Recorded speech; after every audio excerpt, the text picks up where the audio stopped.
कैसे हुआ मनौना धाम में पहला चमत्कार और कैसे हुई मृत बच्ची जीवित आओ। जाने दिल्ली से एक परिवार मंदिर दर्शन एवं गांव में होली पर्व मनाने आया था। उनके साथ उनकी 6 वर्ष की बच्ची थी। सुबह आरती का समय था। उस समय ज्यादा लोग नहीं थे, केवल जिस लोग जंगल में आरती के लिए आते थे। सभी आरती में सम्मिलित थे।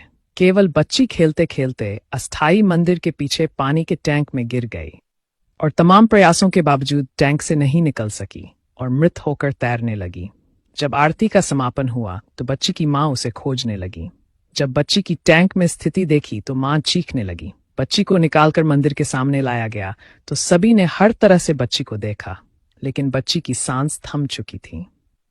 जब आपसे निवेदन किया गया तो आपने एक सामान्य भक्त की तरह बाबा श्याम से प्रार्थना की, लेकिन अब आप सामान्य भक्त कहाँ थे?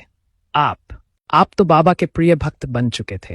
बाबा श्याम से महत जी प्रार्थना करने लगे और कहने लगे, या तो इस बच्ची को जीवित करो, नहीं तो जिस प्रकार अपने अपने शीश का दान दिया मैं भी दान दे दूंगा। बाबा श्याम ने महत जी की विनती स्वीकार की। जैसे ही आपने बाबा श्याम के पवित्र जल के छींटे मारे, बच्ची में कंपन हुआ और वो रोने लगी। बच्ची के माँ और पिता से ज्यादा बाबा प्रसन्न थे, क्योंकि उनके भक्त की लाज रह गई। ईश्वरीय शक्ति तय कर चुकी थी।